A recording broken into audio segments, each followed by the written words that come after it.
Hello everyone.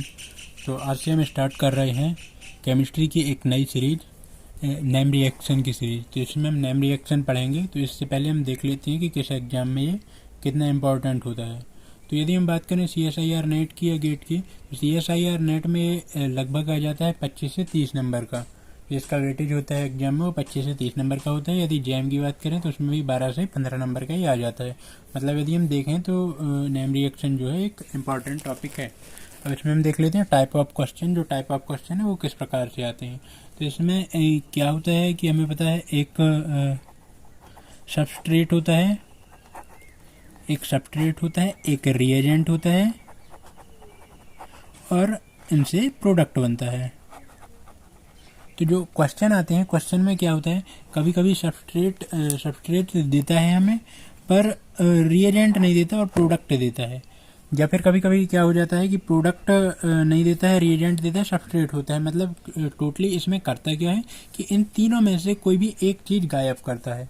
इन तीनों में से एग्जामिनर जो है कोई भी एक चीज़ आपकी गायब कर देता है और दो चीज़ दे देता है, जिससे हमें बताना होता है कि ये कौन सी नेम रिएक्शन है। ये तो सबस्ट्रेट आपके पास दिया हुआ होगा तो रिएजेंट या प्रोडक्ट में से एक चीज़ आपको देगा, एक गायब कर देगा। तो इस प्रकार से रहती है नेम रिएक्शन। तो हम जो है इम्पॉर्टेंट जो नेम रिएक्शन है उन्हें देखेंगे। तो आज हम स्टार्ट करते हैं अपने सीरीज की फर्स्ट नेम रिएक्शन, जो कि हमारी है बेंजिल-बेंजेलिक एसिड रीअरेंजमेंट। ये हम जो स्टार्ट कर रहे हैं ये है हमारी फर्स्ट नेम रिएक्शन। तो सबसे पहले तो मैं इसमें बता दूं कि हमें क्या याद रखना है। हमें ये रिएक्शन के नाम से कोई भी मतलब नहीं है। ये नाम दिया गया है। ये नाम तो क्या है, जैसे वैज्ञानिक कोई भी इसकी डिस्कवरी करते हैं, खोज करे तो उनने इस हिसाब से नाम रख दिया। बाकी हमें नाम से कोई मतलब नहीं। हमें मेन जो है 4 चीज़ें ध्यान रखना है, सबस्ट्रेट, रिएजेंट, प्रोडक्ट और एक चीज़ और होगी कि डायरेक्ट सबस्ट्रेट से प्रोडक्ट जो है वो बना कैसे। मैकेनिज्म में बताऊंगा पर मैकेनिज्म इतनी ज़्यादा ध्यान रखने की ज़रूरत नहीं है। तो हम इस रिएक्शन को शुरू करते हैं। तो हम देख लेते हैं बेंजिल-बेंजेलिक एसिड रीअरेंजमेंट जो है इसका सबस्ट्रेट क्या है। तो इसका सबस्ट्रेट जो है, इसका सबस्ट्रेट होता है 1,2-डाइकार्बोनिल कंपाउंड। 1,2-डाइकार्बोनिल कंपाउंड। मतलब जो 1,2-डाइकार्बोनिल कंपाउंड होगा वो इसका सबस्ट्रेट होगा। वाई 1,2-डाइकार्बोनिल कंपाउंड क्या होते हैं, तो जो कार्बन होगा फर्स्ट और सेकेंड दो कार्बन में डबल बॉन्ड के साथ ऑक्सीजन जुड़ा होना चाहिए। ये होगा 1,2-डाइकार्बोनिल कंपाउंड। और इसकी 3 वैलेंसी तो हो गई हैं, ऑक्सीजन 4 दिखाता है, तो यहाँ एक कोई हमारा सब्स्टिट्यूएंट जुड़ा होगा। यहाँ पास जो एक और ग्रुप होगा वो हमारे सब्स्टिट्यूएंट जुड़ा होगा बैलेंस पूरी करने के लिए। अब बात कर लेते हैं रिएजेंट की। तो हमारे यहाँ पास रिएजेंट क्या होता है, तो यहाँ पास 2 रिएजेंट हो सकते हैं। यह तो हमारा OH- होता है या फिर OR- रिएजेंट का यूज किया जाता है। इन दोनों में से कोई एक का यूज किया जाता है।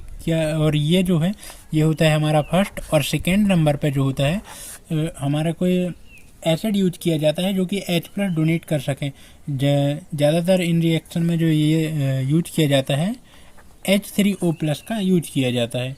मतलब रिएजेंट में क्या OH- या OR- रिएजेंट होंगे और किसकी प्रेजेंट में होंगे, H3O+ की प्रेजेंट में।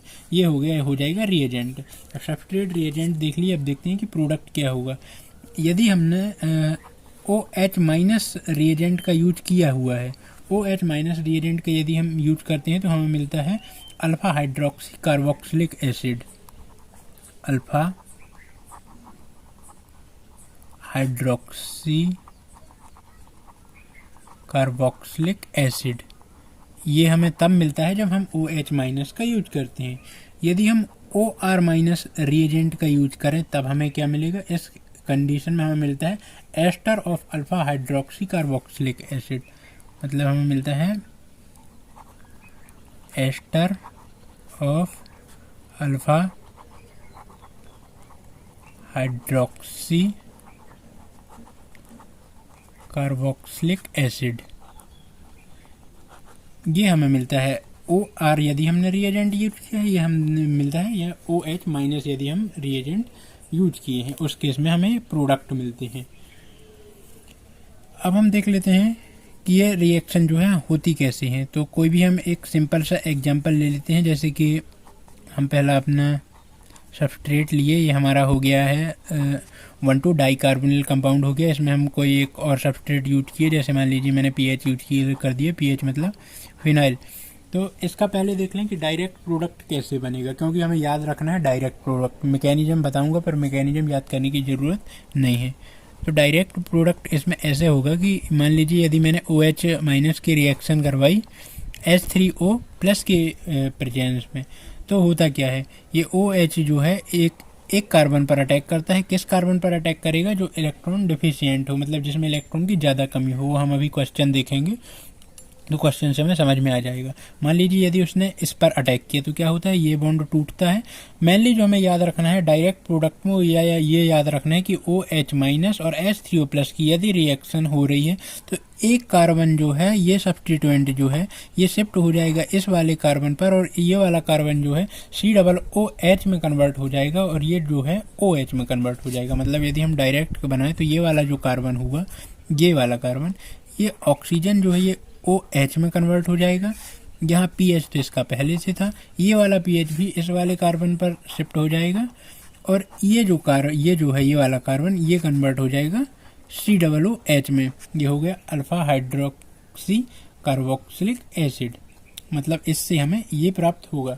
अब ये हमें कैसे प्राप्त होगा ये हम मैकेनिज्म में देखेंगे, पर हमें याद करने की ज़रूरत नहीं है। ये जहाँ भी क्वेश्चन आए, यदि हमको 1,2 डाई कार्बोनिल कंपाउंड दिखे, रिएजेंट OH माइनस दिखे, तो हमें सीधे प्रोडक्ट ऐसे बनाना है। एक कार्बन को आप कार्बोक्सिलिक एसिड में चेंज करें, जो उस कार्बन पर ग्रुप लगा था उसे भेज दें बाजू वाले कार्बन पर, और उस कार्बन का जो O था उसे बना दें OH। बस प्रोडक्ट जो है ये है, ये हो गया आपका अल्फा हाइड्रोक्सी कार्बोक्सिलिक एसिड। यदि हम रिएजेंट OH की जगह OR का यूज किए होते तो क्या होता है, यहाँ पर जो है OH की जगह OR लगा होता। बस अब हम देख लेते हैं इसकी कि मैकेनिज्म कैसे होगी, पर याद रखने की हमें ज़रूरत मैकेनिज्म नहीं है, ये हम सिर्फ समझने के लिए मैकेनिज्म देख रहे हैं।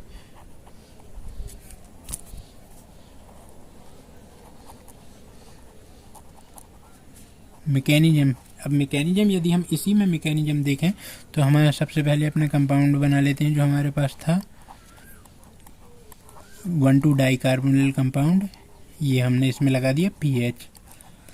अब क्या करते हैं, हम इस पर फर्स्ट रिएक्शन करवाते हैं OH माइनस की। अब ये OH माइनस जो है कहाँ जाकर अटैक करेगा, ये अटैक करेगा किसी प्लस में जा कर के। तो यदि हम देखें तो यहाँ पर जो है डेल्टा माइनस है और यहाँ पर डेल्टा प्लस है।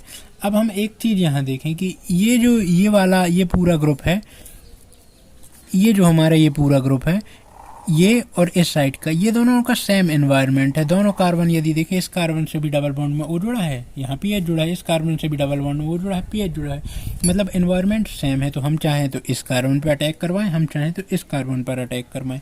पर यदि कंडीशन ऐसी हो कि इस पर कोई ऐसा ग्रुप जुड़ा है जो कि इसके इलेक्ट्रॉन डेफिशिएंसी को कम कर रहा हो, मतलब इसको इलेक्ट्रॉन दे रहा हो, मान लीजिए यहाँ पास हम CH3 जोड़ देते, तब फिर हम सिर्फ इसमें ही अटैक करवा सकते हैं, इसमें अटैक नहीं करवा सकते। इस प्रकार से हम सिलेक्ट करते हैं कार्बन, जो हम अभी और क्वेश्चन में देख लेंगे। तो मान लीजिए OH ने यहाँ अटैक किया इस वाले कार्बन पर।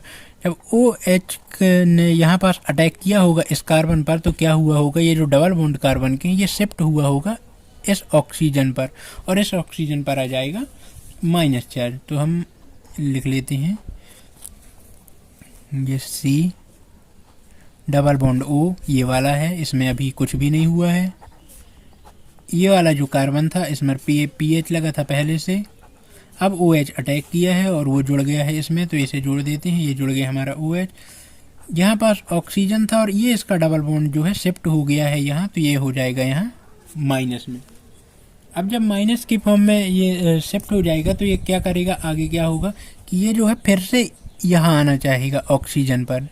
ऑक्सीजन का जो माइनस है फिर से डबल बॉन्ड बनाना चाहेगा कार्बन के साथ। जब ये डबल बॉन्ड कार्बन के साथ बनाना चाहेगा तो क्या होता है, ये 5 वैलेंसी तो दिखाएगा नहीं कार्बन, तो कार्बन से ये पीएच ग्रुप जो है ये रिमूव हो जाएगा। ये पीएच ग्रुप कार्बन से रिमूव हो जाएगा और ये किसकी फॉर्म में रिलीज होगा, माइनस में पीएच यहाँ से निकल जाएगा जब ये यहाँ डबल बॉन्ड बनाने के लिए आएगा। तो जब ये माइनस में अटैक करेगा तो हमें पता है कि यहाँ पास क्या है, यहाँ पास डेल नेगेटिव है, यहाँ पास डेल पॉजिटिव है। तो तो ये पीएच जो है फर्दर जाके अटैक कर देगा इसके ऊपर। जब ये इसके ऊपर अटैक करेगा तो हमें जो प्राप्त होगा वो किस तरह से प्राप्त होगा, ये हमारा ये वाला कार्बन हो गया, ये हमारा ये हो गया, ये ऑक्सीजन जो है वापस आ गया है डबल बॉन्ड में, तो हम पहले इसे बना देते हैं, ये ऑक्सीजन वापस आ गया। ये OH ग्रुप जो है ये जहाँ का तहाँ था, तो हमें अब यहाँ बना लिए OH ग्रुप। अब ये वाला जो कार्बन है इस पर क्या हुआ, ये पीएच तो पहले से था, ये वाले पीएच भी यहाँ पास आ गया है अटैक करके, तो हम इसे भी लगा देते हैं पीएच। और जब ये अटैक किया होगा तो हमें पता है जब ये अटैक करेगा तो ये वाले ऑक्सीजन का भी बॉन्ड डबल बॉन्ड जो है ये ऑक्सीजन पे शिफ्ट हो जाएगा माइनस की फॉर्म में। तो यहाँ पास वही हुआ है, ये ऑक्सीजन जो है इस पर आ गया माइनस चार्ज। अब जब इस पर माइनस चार्ज आ गया तो हमें पता है कि हम जो रिएक्शन करवा रहे हैं इसमें एक चीज़ और है, क्या है, H3O+। तो H3O+ में ये ऑक्सीजन का ये जो माइनस है, ये माइनस अटैक करता है H3O+ और यहाँ से एक हाइड्रोजन को एब्स्ट्रैक्ट कर लेता है, मतलब ये H2O बन जाएगा और यहाँ से एक हाइड्रोजन एब्स्ट्रैक्ट कर लेगा, जिससे कि हमें क्या प्राप्त होगा, बना लेते हैं। ये हो गया पहला कार्बन, ये हो गया दूसरा कार्बन, यहाँ पास डबल बॉन्ड था ये वाले कार्बन का O का, OH हो गया, यहाँ पास पीएच तो पहले से ही लगे हुए थे, यहाँ पास ऑक्सीजन था और इसने एक H+ यहाँ से एब्स्ट्रैक्ट किया है, तो यहाँ हो गया क्या, OH, जो हमारा फाइनल प्रोडक्ट बन गया। और ये हमारा फाइनल प्रोडक्ट क्या है, अल्फा हाइड्रोक्सी कार्बोक्सिलिक एसिड है। ये जो है कार्बोक्सिलिक एसिड है, ये स्ट्रक्चर की फॉर्म में लिखे, यदि हम जनरल लिखें तो ये क्या है, COOH है, मतलब अल्फा हाइड्रोक्सी कार्बोक्सिलिक एसिड। तो कुछ इस तरह से होती है मैकेनिज्म। पर मैं अभी भी बता रहा हूँ कि मैकेनिज्म को याद करने की बिल्कुल ज़रूरत नहीं है। जहाँ भी हमें ये इस टाइप के क्वेश्चन आएंगे हमें क्या करना है, सीधे सीधे हमें एक कार्बन को COOH या COOR जो भी हमें दिया गया है, OR दिया गया है तो OR और OH दिया गया तो COOH में चेंज करना है, दूसरे वाले को जो है OH में चेंज करना है। इसके अलावा हमको कुछ करने की ज़रूरत नहीं है। मैकेनिज्म हम सिर्फ इसलिए देख रहे हैं कि रिएक्शन हो कैसे रही है। तो चलिए अब हम क्वेश्चन भी सॉल्व करके देख लेते हैं। तो ये है हमारे क्वेश्चन। अब हम पहले क्वेश्चन से शुरुआत करते हैं। इसमें OH की रिएक्शन की गई है, तो अब हम इनमें देखें तो इनमें भी क्या है, सेम एनवायरनमेंट है। ये जो ऑक्सीजन है और ये जो डबल बॉन्ड में ऑक्सीजन है, इनमें सेम एनवायरनमेंट है। ऐसा तो नहीं कि अलग अलग सब्सट्रेट जुड़े हों, इनमें सब्स्टिट्यूएंट ग्रुप जुड़े हों इनमें, तो सब्स्टिट्यूएंट ग्रुप के कारण जो है इन दोनों का की पोजीशन अलग अलग हो, तो ये क्या है, सेम है। तो इनमें किसी भी उस पर अटैक कर सकता है। अच्छा, रिंग वाले केस में एक चीज़ याद रखिएगा, यदि इनमें बेंजेलिक एसिड रीअरेंजमेंट हुआ तो जो 6 मेंबर, जितने भी मेंबर रहेंगे वो 1 से कम हो जाएगी। जैसे 6 मेंबर रहेंगे तो 5 से कम हो जाएगी। क्यों होगी, क्योंकि जो ये OH है, मान लीजिए इस पे ये वाले कार्बन पे इसने अटैक किया, तो ये जब इस वाले पे अटैक करेगा तो ये O- बन चुका होगा। तो ये जो दूसरा वाला है, जहाँ की हम दिखा रहे थे, ये वाले में जो हमने दिखाया था कि जैसे पीएच जो है यहाँ पास आके शिफ्ट हो जाता है बाजू वाले कार्बन पर, तो यहाँ पास क्या है, ये सीधे पूरी रिंग की चेन शिफ्ट होती है। ये जो चेन है ये इस वाले कार्बन पर शिफ्ट हो जाएगी। और हमें पता है हमें डायरेक्ट प्रोडक्ट बनाना है। अब हमें मैकेनिज्म देखना नहीं है, क्योंकि इतना टाइम नहीं होता है किसी भी क्वेश्चन में कि आप मैकेनिज्म देखते बैठें। तो आपको क्या पता है, 6 मेंबर रहेंगे, आपको कितनी बनानी होगी, 5 बनानी होगी। आपने ये 5 मेंबर रिंग बनाई। एक कार्बन जो था उसको क्या बनाना था, कार्बोक्सिलिक बनाना था। अब बना देंगे COOH। दूसरा जो है ये ऑक्सीजन E का बन चुका होगा, OH बन चुका होगा। ये जो है हमारा फाइनल प्रोडक्ट है, सिर्फ हमें इतना करना होता है। अब क्या है, कभी आपको ये प्रोडक्ट दे दिया होगा, ये नहीं दिया होगा। यदि आपको 1-2 पोजीशन पे डाई कार्बोक्सिलिक कंपाउंड दिखे, मतलब 1 और 2 पे ऑक्सीजन दिखे, तो आपके दिमाग में तुरंत आना चाहिए कि हाँ यहाँ पर बेंजेलिक एसिड रिएक्शन हो सकती है। सेकेंड जाते हैं। सेकेंड भी एक सिंपल सा है। इसमें क्या होगा कि जैसे उसमें हमने पीएच एक कार्बन से दूसरे में गया था, तो ये पूरा ग्रुप जाएगा, ये पूरा ग्रुप यहाँ से यहाँ जाएगा। एक ऑक्सीजन को हम OH बना देंगे और एक को हम कार्बोक्सिलिक में चेंज कर देंगे। इसमें भी जो वो है, जो सब्स्टिट्यूएंट है वो कोई अलग अलग नहीं है, दोनों की पोजीशन जो है सेम है। तो इस पर भी हम करके देख लेते हैं। ये हमने बनाया, ये वाला कार्बन बना दिया हमने, इससे ये ग्रुप जोड़ देते हैं, ये ग्रुप जोड़ दिया। इससे दूसरा वाला जोड़ देते हैं, क्योंकि हमें पता है ये भी यहीं पास आ चुका होगा। ये हमने इससे जोड़ दिया ये वाले, और इससे हमने ये जो है एक को बना दिया, हमने क्या बना दिया, कार्बोक्सिलिक बना दिया, और एक को जो है ये वाले को हम बना दिए OH बना दिया। तो ये जो है ये हमारा फाइनल प्रोडक्ट होगा। ये तीसरा वाला जो है ये मोस्ट इम्पॉर्टेंट है, क्योंकि जो हाई लेवल एग्जाम होते हैं जैसे कि आप नेट मान लीजिए, तो इसमें डायरेक्ट ऐसे नहीं देता कि आप बेंजल बेंजाइलिक रिएक्शन करवाइए। वो पहले आपसे क्या करेगा, 1,2 डाइकार्बोनिक कंपाउंड बनवाएगा।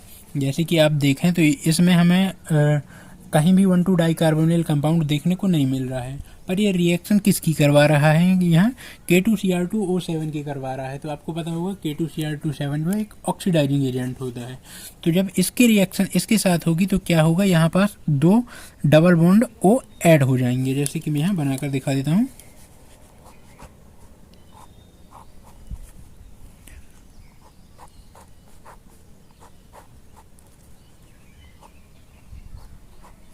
यहाँ पर 2 डबल बॉन्ड ऐड हो जाएंगे। ये अब इसमें हमको रीअरेंजमेंट करवाना होगा, मतलब रिएक्शन होगी OH की, तो हमें पता है क्या होगा, एक जो है एक चेंज दोनों का इनमें भी आवरण सेम है, तो ये एक कार्बोक्सिलिक में बदल जाएगा COOH में, और एक हाइड्रोक्सिल में जाएगा OH में चेंज हो जाएगा, और ये जो रिंग है एक से कम हो जाएगी, मतलब ये 6 मेंबर रिंग 5 मेंबर रिंग में बन जाएगी। तो ये जो हमारा A पूछा है ये हमारा प्रोडक्ट A हुआ, A जिसमें K2Cr2O7 की रिएक्शन करवाई गई थी। अब जब हम ये प्रोडक्ट B देखेंगे, जो B पूछा गया है, तो B कैसे हमें प्राप्त होगा, पहले तो ये रिंग में कोई रिएक्शन नहीं हो रही है, तो ये रिंग बिल्कुल सेम रहेंगी।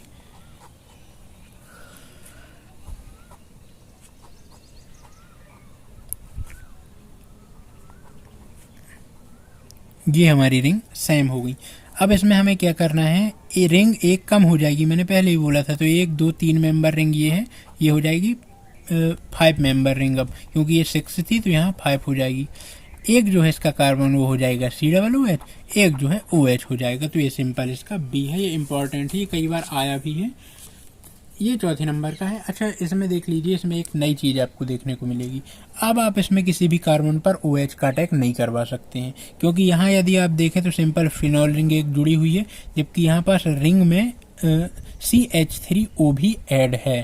तो इसमें आप यदि चाहें तो सिंपल रिएक्शन नहीं करवा सकते हैं कि आप किसी भी कार्बन पर करवा दें। प्रोडक्ट तो ठीक है सेम बनेगा, प्रोडक्ट देखने में सेम लगेगा, पर यदि हमें पता करना हो मैकेनिज्म में, हम देखें कि किस कार्बन पर अटैक होगा, तो उस पर कार्बन पर अटैक होगा जो मोर डिफिशियंट होगा, जिसके पास इलेक्ट्रॉन की ज़्यादा कमी होगी। अब यहाँ देखें रिंग से हमें क्या जुड़ा हुआ है, CH3O जुड़ा हुआ है। तो CH3O क्या होता है हमें पता है, ये +M इफेक्ट शो करता है रिंग के ऊपर। अब रिंग में जब +M शो करेगा तो रिंग में क्या होगा, इलेक्ट्रॉन के जो है बढ़ जाएंगे। जब बढ़ जाएंगे तो वो इस कार्बन पर शिफ्ट करने लगेंगे, जबकि यहाँ पास कुछ भी नहीं जुड़ा हुआ है, सिर्फ एक फिनॉल रिंग है। तो क्या करेगा, इस पर जो है इस कार्बन पर जो है इलेक्ट्रॉन की ज़्यादा कमी होगी सिर्फ रिंग के कारण, जबकि +M इफेक्ट इसका है, तो रिंग पर इलेक्ट्रॉन डेंसिटी बढ़ेगी, जिसके कारण वो इससे उतने इलेक्ट्रॉन नहीं खींच पाएंगे, जिससे सिर्फ फिनॉल रिंग जो है वो खींच रही होगी। तो इसके कारण हम क्या करेंगे, जो ये वाला जो है ये वाला जो हमारा पीएच ग्रुप वो यहाँ शिफ्ट होगा फाइनल प्रोडक्ट में। यदि मैकेनिज्म की बारी आए तो मैकेनिज्म में हमें क्या है, ये शिफ्ट करना होगा। तो यदि अब हम इसमें देखें तो इसमें क्या हो जाएगा, जब ये वाला जो है जब यहाँ पास शिफ्ट हो जाएगा, तो पहले हम बना लेते हैं ये वाला पहले कार्बन, ये वाला कार्बन बना लिए। ये जो है इससे पहले जो ग्रुप जुड़े थे वो वाले ग्रुप जोड़ देंगे हम, ये, और यहाँ CH3O, यहाँ जगह नहीं है तो मैं नीचे जोड़ दे रहा हूँ, पर ये CH3O ये वाला कार्बन है, ठीक है। ये वाला कार्बन जो है ये हमारा काय में चेंज हो रहा है, ये चेंज हो रहा है हमारा OH में, और ये जो है ये जो है ये वाला कार्बन ये बन जाएगा कार्बोक्सिलिक ग्रुप में चेंज हो जाएगा, मतलब COOH। अच्छा, R की जहाँ जहाँ होगी उसमें सिर्फ ये H की जगह R रहेगा, इसकी जगह, इसके अलावा और कुछ भी बदलाव नहीं होगा। तो ये जो हमारा है ये फाइनल प्रोडक्ट बनेगा। अब ये 5वें नंबर का जो है इसमें मैंने इंपॉर्टेंट लगाया हुआ है क्योंकि ये कई बार एग्जाम में कई बार पूछा गया है। इसमें भी क्या होगा, इसमें ये वाला जो फिनॉल रिंग होगी यहाँ वो इस कार्बन पर ट्रांसफ़र होगी। ये वाला जो ये है ये हाइड्रोक्सी ग्रुप OH में चेंज हो जाएगा और ये जो है COOH कार्बोक्सिलिक ग्रुप बन जाएगा। जैसे कि मैं लिख देता हूँ, तो मेरा ये वाला कार्बन जो है ये है, इससे CH2 जुड़ा हुआ है, जोड़ देता हूँ। उसके बाद उससे PH जुड़ा हुआ है, वो भी जोड़ देते हैं। यहाँ जो ये वाला ऑक्सीजन है ये चेंज हो गया होगा, OH में चेंज हो गया होगा, और ये जो कार्बन है ये COOH बन गया होगा। तो ये हमारा जो है ये फाइनल प्रोडक्ट बन के आएगा। और ये बहुत सारे एग्जाम में पूछा गया है ये वाला, इसलिए मैंने इसमें इंपॉर्टेंट लगा कर रखा हुआ है। ये जो 6वें नंबर का क्वेश्चन है, इसे करने की आप खुद से कोशिश करिए। ये होमवर्क का एक क्वेश्चन है, तो इसे आप करने की खुद से कोशिश करें। यदि आपसे नहीं होता है तब फिर आप कमेंट कर सकते हैं, तो मैं इसे भी सॉल्व करके बता दूंगा। Thank you.